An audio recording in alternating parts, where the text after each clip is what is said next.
On May 6, 1933, young Nazis broke into the Institute of Sexology, a scientific organization dedicated to LGBTQ+ advocacy and gender research, and the world's first transgender clinic. Over the course of the next 4 days, they burned the entire contents of the library, including over 20,000 books and countless pieces of literature on reproductive and sexual health across Germany. This is the most important episode of Queer History I have ever made, and I am literally begging you to watch the whole thing.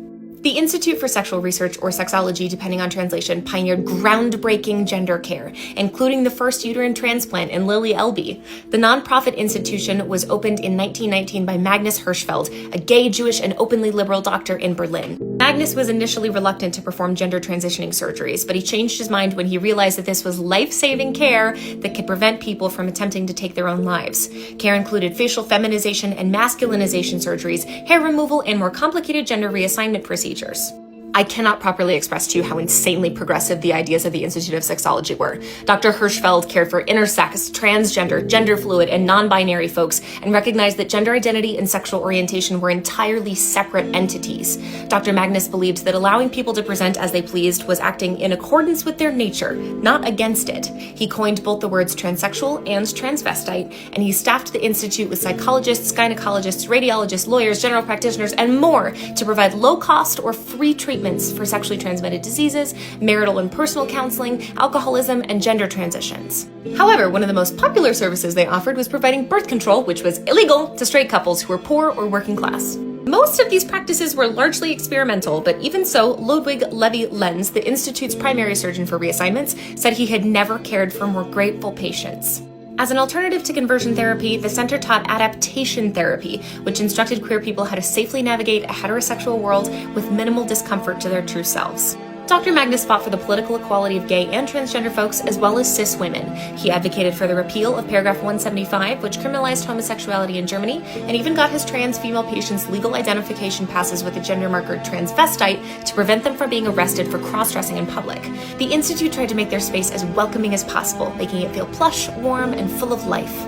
Dr. Magnus Hirschfeld and his partner Carl Gies even lived in the building. The Institute was a safe haven for gathering, hosting costume parties. And this is Magnus and Carl actually holding hands. They also gave LGBTQ+ patients recommendations on local bars and venues where they could find community with each other so as not to feel alone. After undergoing gender transitioning surgeries, many trans women found it difficult to get jobs, and Magnus hired 5 of his own patients to work in the clinic itself. They also had a lecture hall inside of the clinic, inviting medical personnel and community members in to share knowledge that would lead to better science and kinder communities.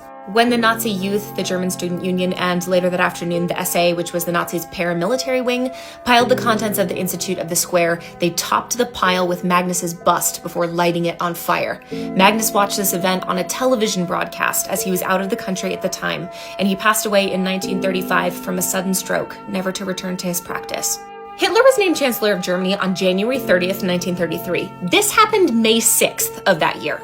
The Germans who committed this heinous crime were not soldiers, they were just terrible everyday people emboldened by a terrible government who told them that minorities were the root cause of the high rates of inflation and social problems. Any people who were not white, cisgender, and Christian were considered immoral and in need of removal lest they corrupt German youth and ruin the traditional family. Sound familiar? The motto of the Institute of Sexual Research was "Through Science to Justice," reminding us that education is the path to equality.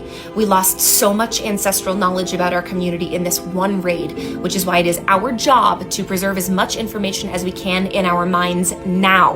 Knowledge is a form of rebellion, and the facts and history that you know can never be taken away from you. The memorial for this particular event has the quote, "Where they burn books, in the end they will burn humans too," a line from a book in Hirschfeld's personal library. Education and queer and trans joy are our largest protections right now. Don't get tired, don't get complacent, get angry, and get informed. I love you. I'll see you next week.